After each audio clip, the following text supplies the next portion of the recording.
Get started. Hopefully Mike will join. This topic was special request, and I don't blame you. I think a lot of you probably want another opportunity to review this. Every time someone brings up a question, I will tell you, I look at the contract every single time. There are very few things that I know right off the top of my head. And a lot of times, even if I think I know it off the top of my head, I'm going to go look at the contract itself just to give me the confidence to say yes, no, maybe so. And so I'm going to give you that as my learn one thing. Do not be afraid to revisit the contract and look at what the language says. Because when having a discussion with your client, whether it's a buyer or a seller or even me, you kind of want to see what the contract says to substantiate your opinion or to disprove it. So learn one thing. Use the contract to your benefit. It will empower you to give the right options. And the client really shouldn't fight you on it once you show what the contract says. They should accept what the contract says, and then we strategize on how to respond. Now, if there's something in between, that's the fun part, right? The in between, the vagueness, it gives you a lot of latitude. And so we'll talk about that as well. So I'm going to jump right into it, but if anyone wants to give input, please feel free to do so. As knowledgeable as I think I am on this, I don't have all the answers, so I'm going to do my best. But there might be scenarios that you guys are working through or have worked through that maybe I'm not aware of, or that you had a different solution to it, or you feel strongly in a different way. That is one thing that my dad is very good at, is pointing out where he disagrees with me. So he's not here today, but if he was, he might have a different opinion, and that is okay. Maybe not for him and I, but for you and I. We can have difference of opinion, that is for sure. So I am going to take my own advice, and I'm going to share my screen. Here is our sales contract.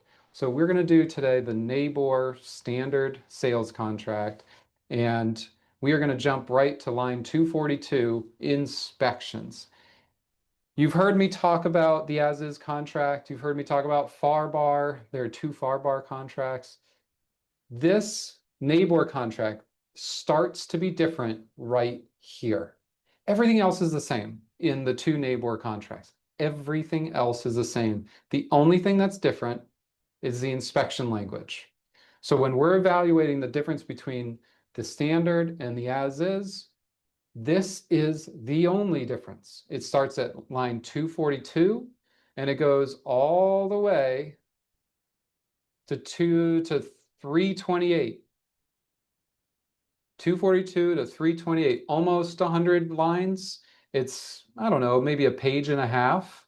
So when you have an as-is contract, it's probably, I think it's maybe 20 or 30 lines. The standard contract is 100. That's the difference between the two contracts. Everything else is the same. All right, so I've got our first question. Before we really dig into it, I'm gonna read this first question. I have a seller under an as-is contract. The property has buckling tiles, so the tiles must be buckling. I don't know, we don't know why. The seller gave a credit for those, but it does not appear anywhere that the credit is for the tiles because of the lender. So he's worried that the buyer might sue him after closing because of the tiles. Does he need to protect himself any further? That's a great question. And honestly, that's a great question for any contract. So number one, Florida law, case law says that you have the requirement to disclose any hidden or latent defects that are material in value. So material, hidden, or latent defects. That means things that are not observable from a buyer just doing an inspection. A normal walkthrough inspection, they wouldn't be able to tell unless the seller told them about it.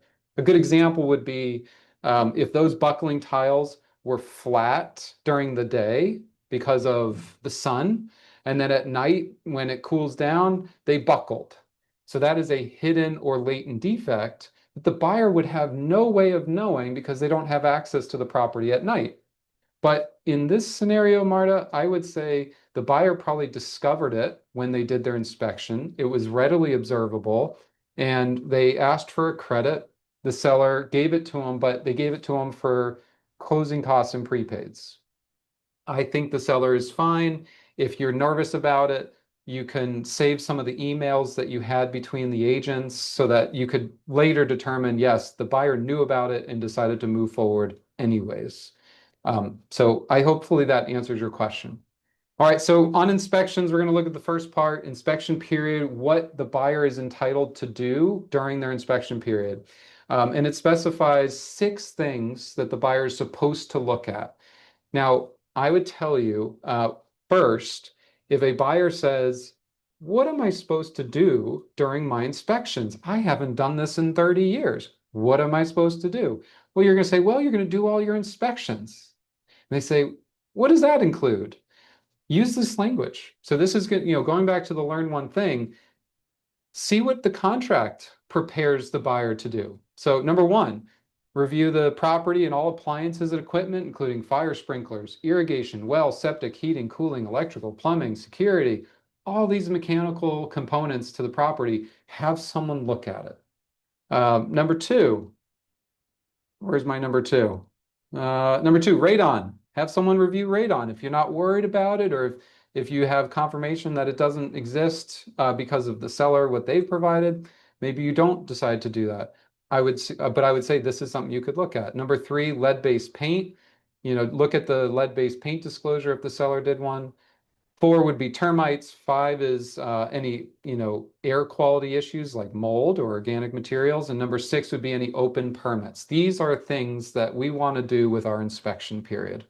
And then you can add on top of that. Maybe you want to do a survey.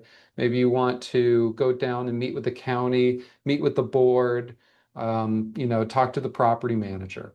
So that's what we're going to do our inspections. We're going to look at all this stuff. We're going to look at everything, but the contract kind of points us in this direction. All inspections are non-invasive and shall not entail any perforation or removal of structural material. So again, we're just giving the buyer some solutions. Here's what you can spend your time doing. Now, here is the meat and potatoes of it. And actually, we got even more questions, which I love. All right, let's see here. I'm going to try and answer the questions as they come up. So the next question, what happens when a buyer sends over a recap report of defective items and the seller does not sign off, but fixes some items, but not all? All right, we will get to that. We'll hold on that question for just a minute. All right, so defective inspection items. This is line 261. This is kind of the next step. So the buyer has done their inspections. They've looked at everything. They have their reports. What can the buyer do with that information? So number one, the buyer doesn't have to do anything. If they're happy the way it is, they're good. They'll just move on. They had their inspection. They got their reports. House looks great. They're ready to move on. Maybe they got a great price. Maybe there really are no issues. Or maybe the buyer intends on having a different purpose for the house. Maybe they're going to tear it down or do a major remodel. And so they're okay even if there are some defective items. So that's number one. They can walk away or they can move forward. They can just say, we're going to close as is. That's fine. But what we usually see is the buyer makes a request. And this is where the standard and as is start to get different. So on an as is, obviously, you could do anything you want. You could ask for anything you want. You could ask for credits, and there are really no rules other than get it within your inspection period. Get the seller to agree during your inspection period. With a standard, there are a lot of rules, And this is why I tend to prefer the as is, because I don't like all those rules. I want the buyer to have the flexibility to negotiate in good faith and the seller to respond accordingly. Where the buyer can ask for anything and the seller can say no for anything. I like that. I really, really like that. Well, it looks like Mike is trying to make his way on, which is awesome. All right, so when we have these defective items, so it says, except as to any defective inspection items disclosed to and acknowledged by buyer prior to buyers executing any offer. So that is line 261 and 262. That's pretty important little specification here, and it's different than any other contract, including the other NABOR contract. So they're basically saying if the seller already told you about this in writing, then it's not a defective item. So we'll give you an example. Let's say I'm selling my house and I tell you in the seller disclosure, the pool heater doesn't work. Mike, you gonna be my guinea pig for a minute? I guess so. I apologize. My sales meeting went a little longer than expected, so I'm No, coming no. in cold. Thank you for coming. Thank you for coming. So here's my question to you, Mike. I want you to give me not the contract here. I want you to tell me your normal, like human response. I want you to be a human for a minute. And I want to say, Mike, we're going to go under contract. You offered me, $1 million for my little shanty. And I told you ahead of time that the pool heater doesn't work, right? So you do your inspections. You still make your offer. We agree to the contract. You do your inspections. Then you come back to me.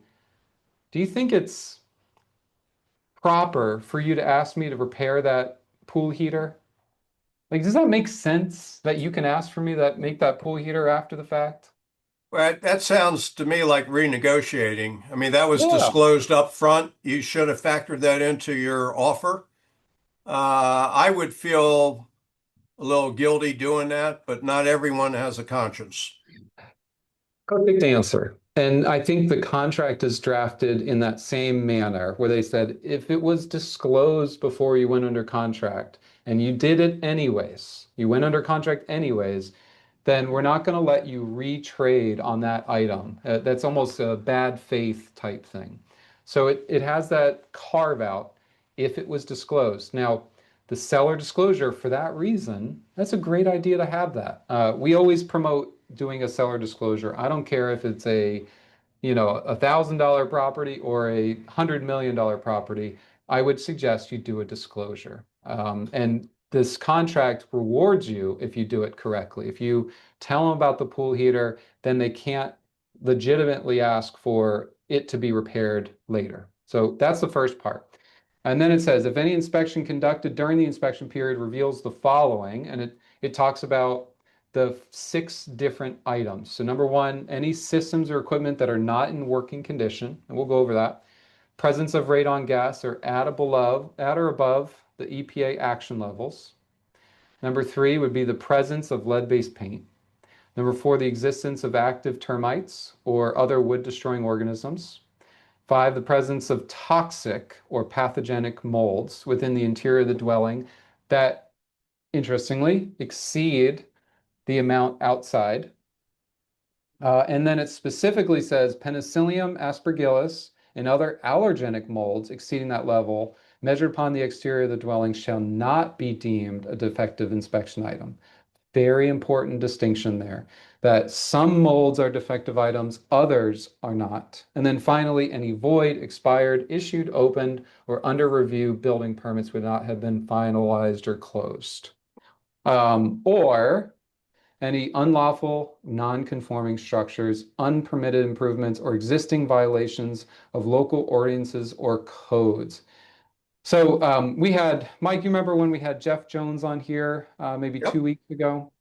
So yep. he always made a point, he put it in his contracts to say that the seller shall close out, open permits, code violations, all these things prior to closing. And it's really smart to do that. Or you could just rely on the inspection language and make sure that you point it out on your buyer election. So it is an inspection item. It would be a defective item if there was a code violation, if there was an open permit or anything of that nature.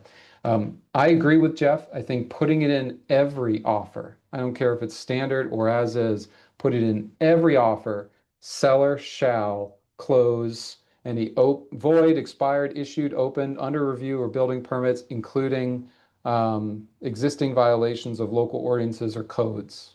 I would put it in every offer. But if you didn't, you still have the ability to ask for it even on a standard contract. All right, you with me so far, Mike? Makes I'm sense. there. You do your inspection, you can look at everything, and then If you discover that some of these 6 things are problems, then we go to the next step. So obviously the buyer can move forward without asking for anything, but if they want to ask for it, now we look at how. How do we ask for it? So the first part is this part that I highlighted in orange. Buyer shall, not later than 5 days after expiration of the inspection period. And then we have some options. Notify the seller of any defective inspection items, and furnish the seller a complete copy of the reports documenting defective items. So that's a very important A and B. So notify the seller of what was wrong and give them a copy of the reports. So a lot of times buyers are hesitant. Do I give the report? Do I give the report? Well, the contract requires it if you're going to ask for anything. It's very normal to give the report. The seller wants to know what you found. Maybe they can dispute something on there or say, no, no, that does work, and calm emotions down. Give the report. It is a requirement if you're going to ask for anything. And then C, notify the seller of the election for one of 2 things or one of 3 things. Seller repair those items, receive a credit from the seller, or a combination. Mike, what is your preference when, let's say you found that my pool heater was broken, I hadn't disclosed it to you. Would you rather me fix it? Do you want me to give you a credit, or do you want something in between? What is your favorite, just personally? I might give you an answer that your answer might be different. I prefer the credit because I'd want my own guy to fix it.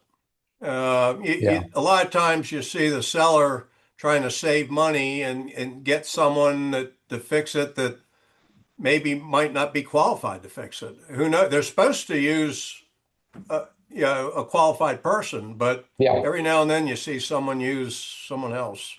Well, I love that answer. And I would agree that we should try and push for that. There's some caveats. There might be reasons not to do that, but I love that is your preference, because it's my preference as well, as long as we're careful. So one of the couple of the benefits, Mike already pointed out one of them, which is the buyer gets to control it. They can hire their guy, their girl, and do it at their level. Maybe they want to upgrade the system. Maybe they want to do it, in 6 months, but not right now. I think that makes a lot of sense. The sellers tend to be focused on just getting it done as cheaply and quickly as possible because they're not going to enjoy any of the benefits. They just kind of want to do the minimum. I love that though, Mike. Here's the other benefit. It's less work on us. So let's be selfish for a second. Um, you know, if you agree to a credit, I don't have to check that at the walkthrough. I don't have to ask for receipts or invoices, and I don't have to do an escrow if it's not done in time. Just getting a credit, and the buyer's getting their money, and maybe you follow up with them in a couple weeks. Hey, did you ever decide to replace that water heater or whatever it may be? It makes our job easier selfishly. But that's okay. It's okay to be a little selfish because I think it benefits the buyer as well. You know, Um, there's another big benefit to the seller to get this resolved, and that is a lot of times these inspections flush out things the seller was not aware of. And if that deal falls apart, now the seller has something that he needs to disclose going forward. totally, So absolutely. that's an Couldn't important agree point. more. Christina, did you have a point you wanted to make? Yes, I had a closing several months ago in Quail West. Actually, you're familiar with it, but it was my buyers were very busy, so they wanted the sellers to go ahead and take care of all of the pool lights and the pool pump. It was part of the negotiations, obviously, before we closed, and they said, yes, no problem. The sellers were Canadian and they took care of it. However, they purchased pool lights where we had gotten quotes anywhere between 500 to 800 of pool light or higher. They bought them off of Temu. Yeah, the Chinese And company, I think. yep, and they all stopped within a week after my clients moved in, including the pool pump. Oh, And that was a big problem because they felt that they had gotten shafted, which they did, but we didn't get to decide as Yeah. buyers, where it was going to be purchased, that was not negotiated, where it was purchased or what have you. It was just, here's the receipts, and I don't even know what the company's name was that he put on it, but it was a trust factor, and then they were gone out of the Yeah. country, so there was nothing we could Well, do. and I would say the seller didn't do anything wrong, but the buyer had to pay the consequences. So Correct. if you notice on that contract, it only gives us three options: repair or replace, get a credit, or some combination in between. It doesn't allow us to dictate how the seller does it or who they use. Not this, the way this contract is written. Could That that be negotiated though? goes to why I like as is contracts. Could that be negotiated, Christian? Not Who they easily. use? Yeah, so not easily because basically, Christina, what it would have required is for you before making your election, you go to the listing agent and say, hey, we want the seller to fix the pool lights, but we're pretty particular. And we found the company, we know the pool lights, we really want, and this would make all the world for the buyer to use this particular quote and hire this company to do it. The listing agent could say, scram, no thank you, just send me your request and I'll review it with the sellers. But maybe they say okay, at which point it gets a little more complicated because now you got to get me involved and we draft an amendment. We have the buyer or the seller sign it first.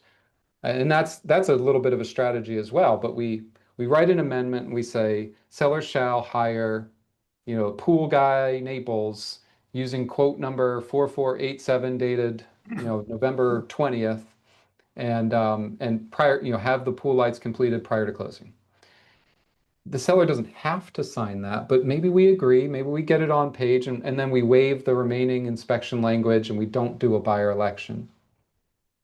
But Christina, it doesn't usually work that way. We don't always have that latitude to negotiate quite like that. Hmm. Because on your deal, you guys negotiated really hard just to get the purchase price. So by the time we were asking for repairs, it made it, the seller was just trying to cheap out and recoup some of that money, I think. Correct. So your point, you started your point by saying the buyer is busy, they're paying a lot of money for this house, and they didn't want to be bothered to do it themselves. They just wanted it taken care of. That's very common. It's a very common mindset when people are buying here in South Florida, and it's problematic because as much as this area is paradise for most people, it's not outside of our reality. We still have people that are going to use cheaper products. They're going to use the wrong contractors. They're not going to permit it correctly. And you're going to get this wake up call of like, oh my gosh, why was I so naive? Hmm.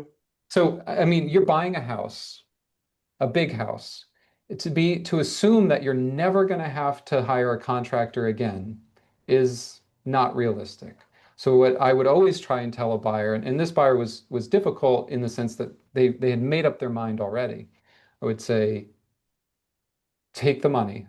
And maybe you don't do it right away, maybe you do, but here's the pool company I like to use. You'll be able to control it. If you want to upgrade it, you'll be able to. I know it's not ideal, but it's better than the seller doing it. That's the key.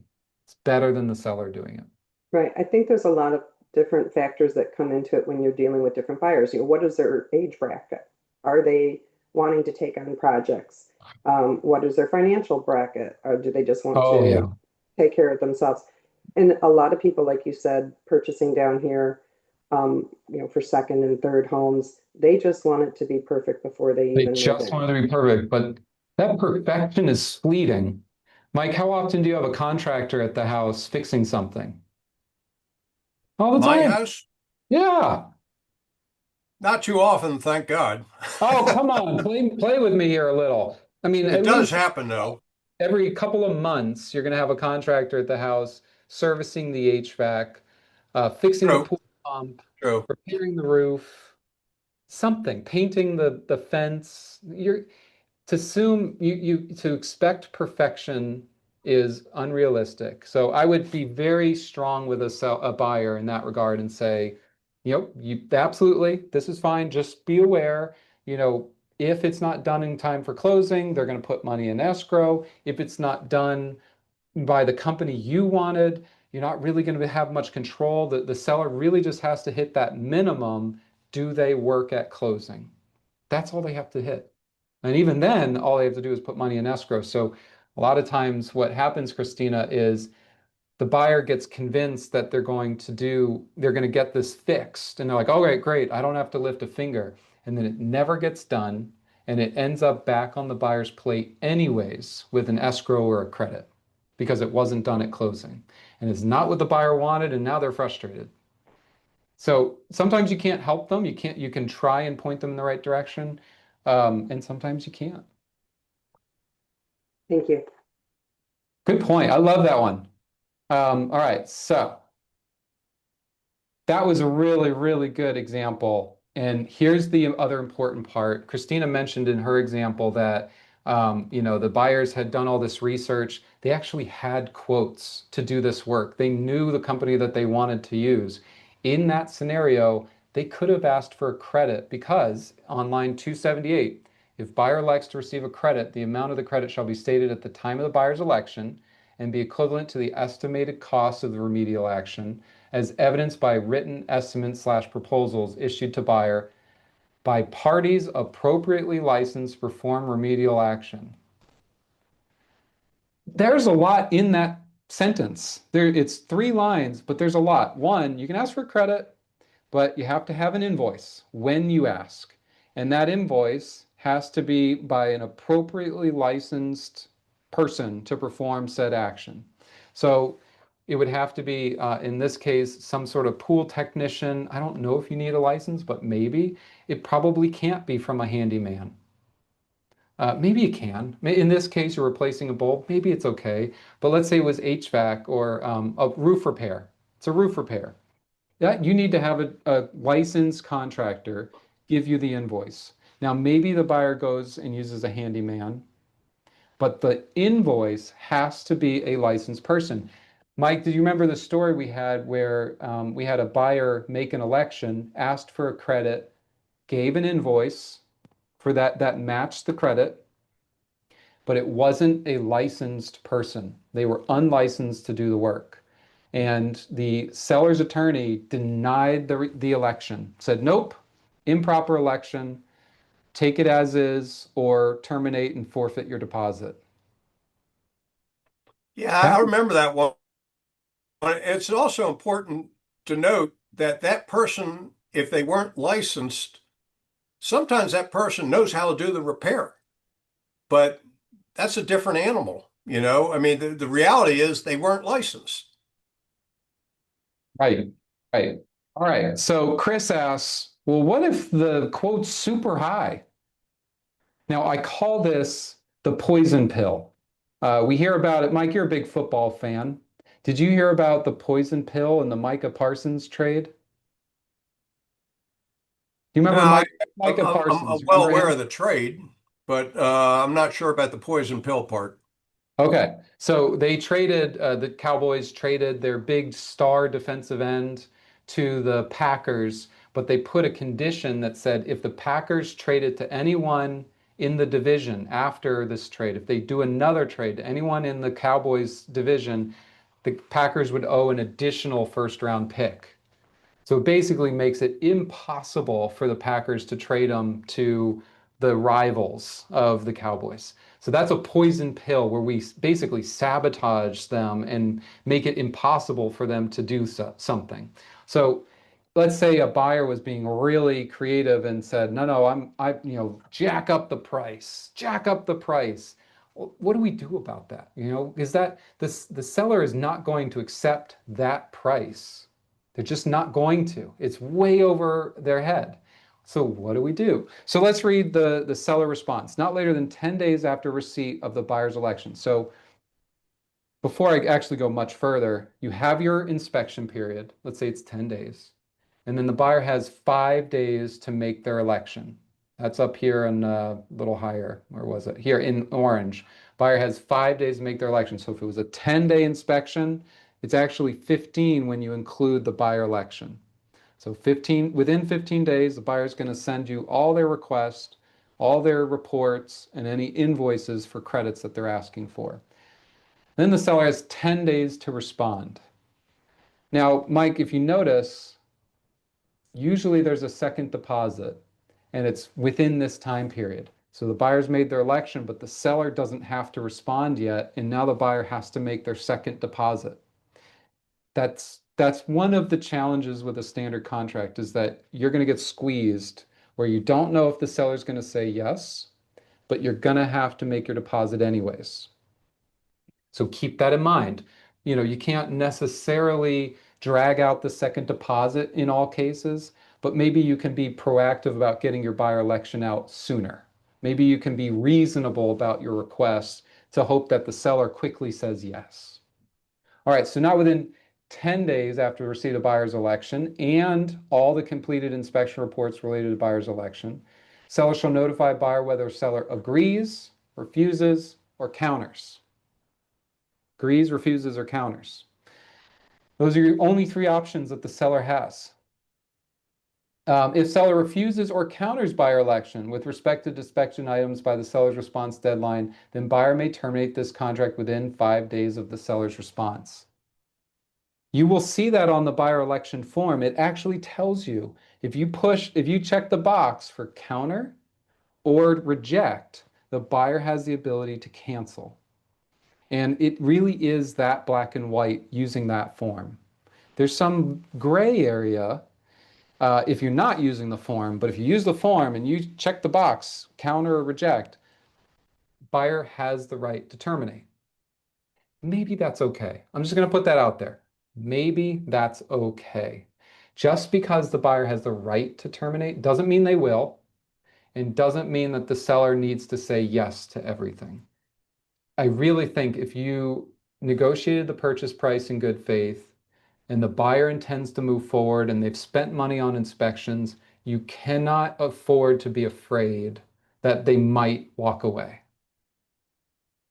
We all forget that when doing these types of contracts. We assume we've got to keep the buyer in the deal. We've got to hold tight, especially when the market's not amazing, like, kind of this past year.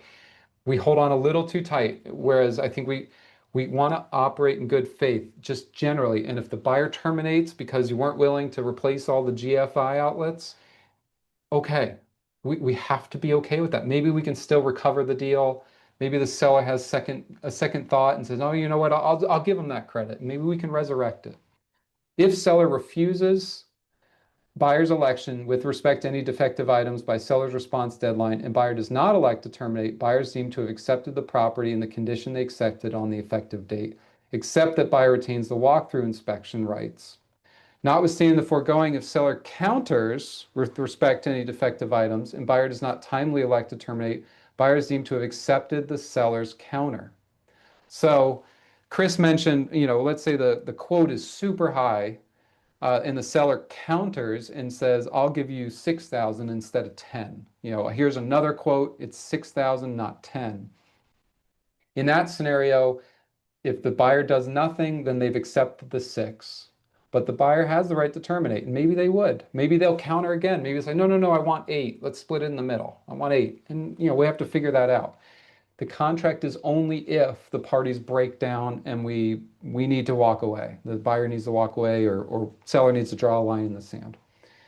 If seller fails to respond by the seller's response deadline, seller shall be deemed to have refused buyer election. So if the seller does nothing, then it's essentially saying no. Buyer may terminate this contract not later than 5 days after that. So, Mike, what do you think if you're selling your house and they're asking for all these little things and tic-tac this and nothing major, but they ask you for a $10,000 credit and here's the invoices and you're like, oh my gosh, none of this is 10,000. They are being way overcharged. Do you see anything in here that allows the seller to say no?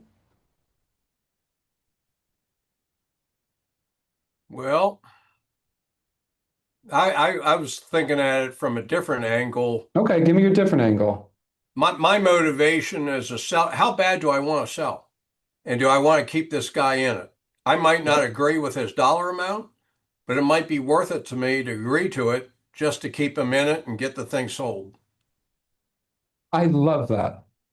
Now, that's what you and your listing agent will discuss. You'll have gotten this buyer election, and it's got a list of things that they want fixed or a list of things that they want a credit for, or some combination. Before you look at the contract, I want you to think about it that way. I want you to say, what's reasonable? And what is my opinion of this buyer? How invested are they? Did they see the property 3 or 4 times before making the offer? Are they in the neighborhood already? They're just looking for an upgrade. Like, did we beat them up on price, or were we very reasonable? Like, where's the balance here? Look for that balance. And then, okay, so if our balance is 5,000 and they're asking for 6, and you really want this deal to go through and you feel good about this buyer, maybe you give them the 6 just to be done and keep them in the deal and help you sleep well at night. Or maybe you say no and say, no, I think we've done well and we'll give it to you for 5, take it or leave it. Okay, you got to be okay with that. You got to have some level of comfort that the seller has made that decision. It's tough. I was talking to an agent this morning who was not thrilled with how the seller wanted to respond. And that's okay. I mean, you can really point them in the right direction, but you can't make that decision for them.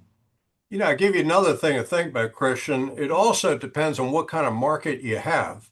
If you Yeah, have a market where prices are going up very quickly, your thinking might be a little different. Or if they're declining, that's another animal. But the other factor I see more often is what time of year did you get that offer? If it's in a slow part of the year and you really want to sell and get that other house that you have your eyes on, you might work more with that buyer because you know that the offers won't come as often as they might at the totally. heart of season. Totally. Absolutely. Now, Brittany gives another great tip, and I have seen people do this. You can get ahead of some of these issues by having a roof contractor, AC company, pool company, seawall, etc., to do their inspections outside of the general inspection report or in addition to the general inspection report to provide quotes, estimates, and kind of like next step type stuff. It might cost a few extra dollars, but it's better to get in the right source sometimes. And I think you are spot on, Brittany. What we what we all realize is that the inspection report is a very good general summary of the property. And one of the things I wanted to talk about was the HVAC. Inspectors will look at the HVAC kind of visually, but they never test it. The only testing they might do is they'll do a temperature differential between what it is inside and what the air coming out of the vent is. So maybe the air is set at 75 degrees in the house and the air coming from the vent is 60. That's a 15-degree temperature differential. Some inspectors might say, they'll point it out and say, it's only 15 degrees. And some inspectors might say, it's 15 degrees, we're good. How do we know? It doesn't mean that there's a problem. We assume there's a problem if the inspector says that there's a problem, but we don't really know. All they're doing is a very basic, different temperature differential. And I saw an inspection report that had a summary that says we look for a temperature differential between 16 and 22 degrees. Anything out of that norm, we will highlight it as a defective item. It doesn't mean it's a defective item. It just doesn't. Maybe it points to the fact that if it's at 12 or 10, maybe there's a leak. Maybe it needs to be serviced. Maybe the filters need to be replaced. But we rely on those inspection reports when making our defective request. So Brittany is saying, have an inspector come and an HVAC specialist come to service the system. Maybe it's an extra $250, but if the buyer is legitimately wanting to buy this house, probably a good idea to have the system inspected. For an extra 250 bucks, great.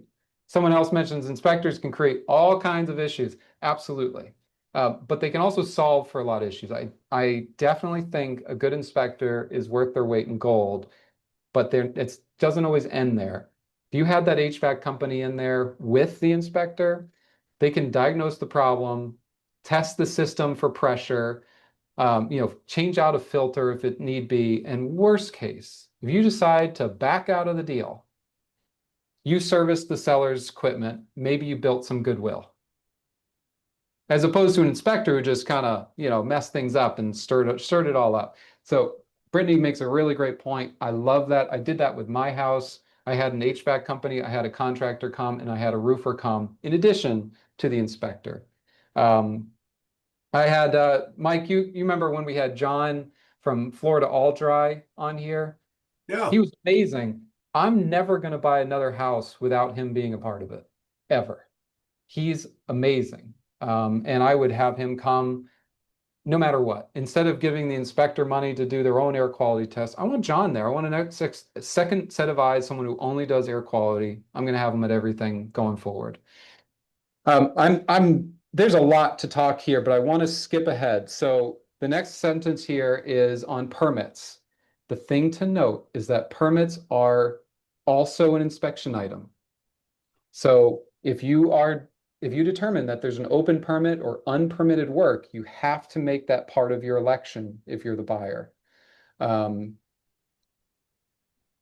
it's separate. If let's say the permit search came in late, you have more time to make your permit election in addition to your other buyer election stuff. Now, notice Chris's question a few minutes ago. What if you disagree with the quote that the buyer gives you?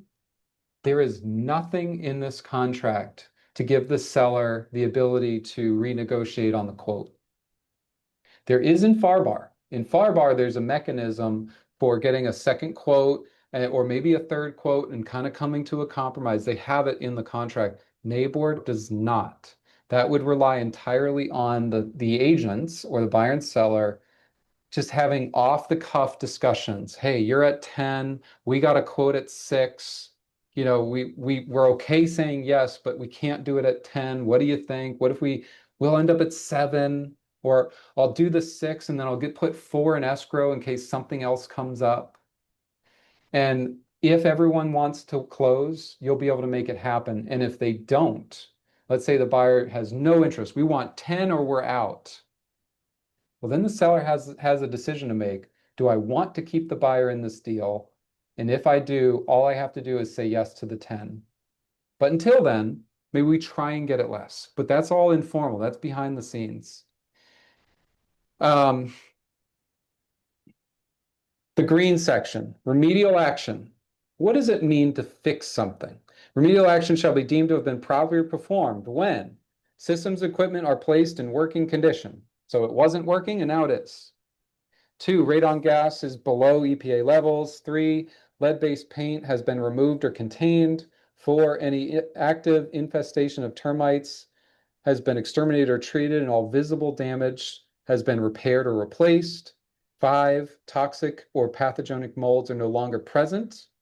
And 6, written documentation is provided that all the permits have been closed out or open violations have been resolved. That's what it means. It's still pretty basic, so we're going to keep going. The part that is not highlighted, seller shall make a diligent effort to perform, but if not, if we haven't done it by closing, escrow. If we haven't done it by closing, escrow. So we have a lot of times where the seller is very anxious. They get this buyer election. They want to say yes, but they're very worried they're not going to have time. What do I do? What do I do? What do we do? Some sort of amendment? Do I counter and say, if you don't have to do anything, just say yes. And if it's not done by closing, we'll just put money in escrow. It'll be okay. But you can keep the deal together. You don't have to spend another minute on it. Now the blue section. Systems equipment shall be deemed in working condition if operating in the manner designed to operate. That is the key sentence. Operating in the manner designed to operate. So we have to use a little bit of our judgment on this. The roof, ceiling, interior and exterior walls and doors, foundation, swimming pool, the spa or pool deck shall be working condition if structurally sound, watertight, and free from wood rot.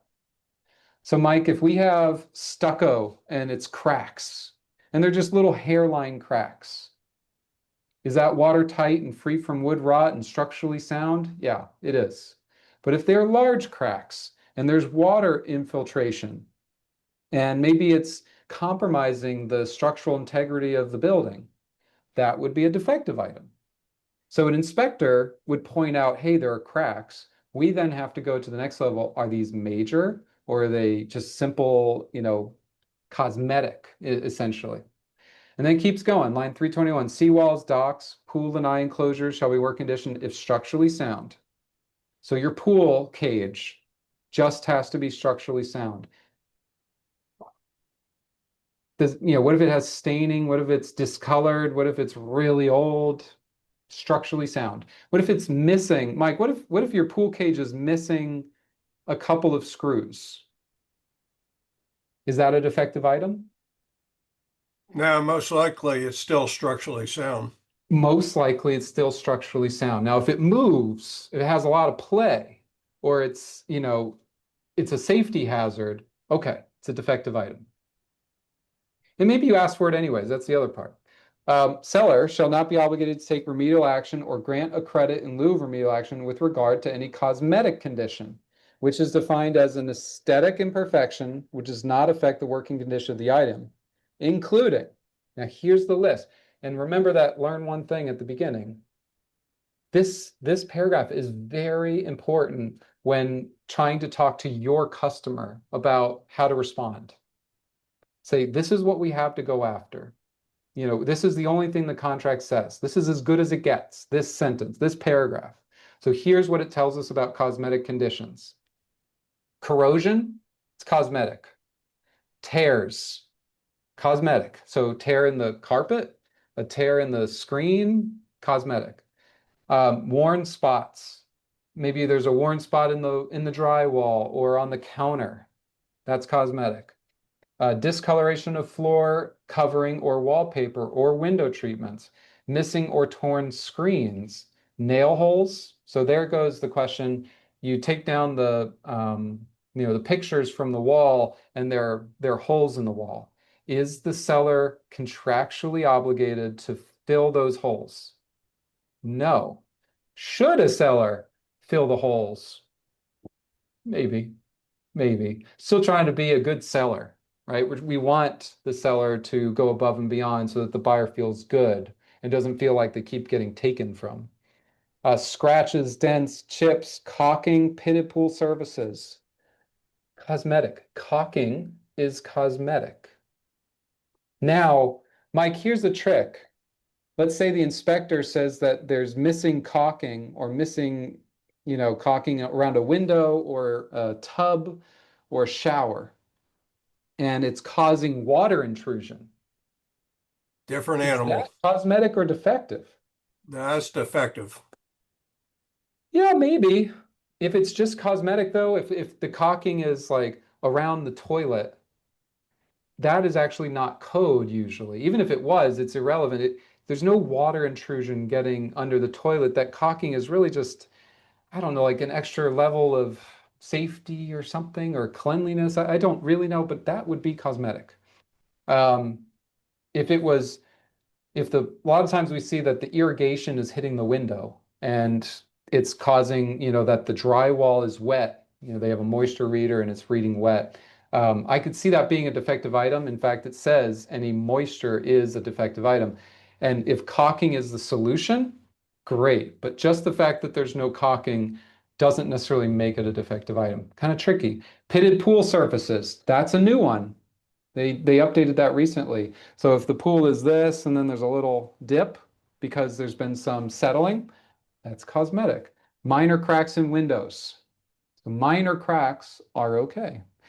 Driveways, sidewalks, pool spa decks, garage tile, lanai, patio floors. Those are cracks in all those. Uneven or sunken pavers, cracked roof tiles, curling or worn shingles, limited roof life, so long as no evidence of structural damage or leakage. Remember, if operating in the manner designed to operate, so if the tiles are cracked, but otherwise everything is stable and structurally sound and working in the manner designed to operate, you're fine. The difference is if the tiles move and now the underlayment is visible. So the under the roof, the tiles have moved, they've shifted, they've broken in half. That's a problem. That's defective. But a simple crack where everything is otherwise still there, that's cosmetic. There's not a lot here. Notice, Mike, they don't talk about a window that is fogged. They don't mention it. Is a foggy window a defective item in your mind? I'm glad you highlighted 327 and 328. That's a scenario that I see frequently. Absolutely. All right. So on the blown window, let's say it's foggy. Uh, I would say probably put it in your election, but I don't think that that's a defective item. You guys will probably disagree with me, and that's okay. But I don't see it in here as to why it's defective. It's still operating in the manner designed to operate. It's, structurally sound, it's watertight. I think you're fine. If it's really bad, maybe I'll change my opinion, but I don't think that's a defective item. So line 327, 328, this is where we get ourselves in trouble, Mike. Not enough people remember this little sentence, and it's pretty powerful. So let's say I don't disclose that the water heater or the pool heater is broken. I don't disclose it. We talked about that at the beginning. If you disclose it, it's not a defective item. Well, I didn't. I'm the seller. Man, I'm dumb, right? It's a 10-year-old pool heater. I should have told the buyer, and the buyer's like, oh my gosh, that's why I was buying this house. I wanted that pool heater, and a new one's going to be $5,000. Ah, I want $5,000. Here's an invoice, $5,000. That's the cost to repair, replace any systems and equipment item shall exceed, no cost to repair, replace any system or equipment item shall exceed the fair market value of that item if it were in working condition. It cannot exceed the fair market value of that 10-year-old, 15-year-old, 20-year-old pool heater. So you may want a brand new one that's $5,000, but if it was working, what's a 10-year-old pool heater worth, Mike? Not much. Not Certainly much. not $5,000. Yeah, so typically what I would do is I'd say, okay, I didn't disclose it. The buyer probably was kind of hoping that this would be the case, but I'm not obligated to give them a brand new one. Here's what I'll do. Let's have the agents talk and say, look, I'll give you 500 bucks. I'm not going to give you a new one, but I'll give you 500. I should have told you. I'm sorry. But I'll give you 500, and when you're ready, you can use that money towards buying your own. You're okay to do that. You'd be fine. You are limited. You would be okay to do that. Now it gets tricky if they asked for a credit, and the challenge would be the cost to repair cannot exceed the fair market value of that item. Really tricky, very tricky. But going back to the poison pill, could you put a $5,000 invoice, and then if the seller countered or refused, does that give the buyer the ability to cancel the contract? I don't know. It might be the poison pill. There's nothing in here other than line 327 and 328 that says you can renegotiate the credit and still keep the buyer in the deal. Very tricky. Very tricky. Now we go all the way to the end here, line 344 and all the way down to 349. This is why I'm saying doing repairs puts more work on all of us, because we now have the obligation to verify at the walkthrough if those repairs were done correctly or not. Because if they weren't, then you go into escrow. Well, if it was a credit, it takes things off the list that we even have to look for. We don't have to check if the pool heater was replaced. We don't have to check if the lights were replaced in the pool. We don't have to do any of that. We just go around and make sure there's no make sure there are no leaks that we didn't know about, or that the roof is still on, that the air conditioner is still working. Deanna says foggy window would fall under buyer could see it and it was not a hidden item. Yeah, so Florida case law would protect a seller. It's not a hidden or latent defect. But does the contract allow the buyer to ask for it and get out if the seller says no? It could be, let's say 5 windows were foggy and it would be $10,000 to replace, and the seller's like, oh my gosh, no, I'm not doing that. I don't think a foggy window is a defective item. So we've got like 2 minutes. What do you do? The buyer makes their request and the seller is saying, these 5 items are fine. I'll do those. But these 5 items I think are cosmetic. These are 5 foggy windows and these are 5 legitimate problems, right? How do I respond? Here's my advice. Keep it very simple. This will be the second thing we learned today. Accept the buyer election. Accept it. Accept the buyer election. And then in your email, say, please see attached. The seller is going to accept to fix the defective items. Here's the important part. Please note the following items are cosmetic and we will not be addressing, and then list them out. The foggy windows, the cracked roof tile, or the stained carpet in the master bedroom. That's what I do. So that way the form is accurate. You've got a signed, accepted buyer election. The buyer is in the deal, but we're telling them, hey, we don't think these items are defective. They are cosmetic. So the worst that could happen at that point is the buyer comes back and says, you're wrong. You are wrong. Those foggy windows are defective. And if you don't, fix this, then we are terminating, yada, yada, yada. Well, you're still under contract because we accepted. So worst case, buyer and seller work it out. They figure out, maybe the seller comes up a little bit, maybe the buyer comes down a little bit, but we work it out because you are under contract. The buyer has accepted, the seller has accepted. The only thing we're disputing is what's cosmetic and what's defective, but we're under contract. Buyer does not have the right to terminate. That's a really, really, really important way to play this. You're going to accept, but you don't want to accept cosmetic items. You still say accept. Make sense, Mike? Makes perfect sense. The only thing I have a problem with is those poison pills. So my advice, operate in good faith. If you have to, take it offline, talk to the other agent, informally, work it out, and then we put it to contract. So if they're at $10,000 quote and you think that's too high, you got one at 6, call the agent and say, we want to say yes, but your quote's too high. We got another one. We'll do the 6,000. Are you okay with that? If no, okay. Will you meet us in the middle? If no, seller, you have your option. Do you want to accept the 10 or do you want to just see what the buyer does and just counter? All right, that was one of the longest videos we've done. We could probably spend another hour. We're not going to do that.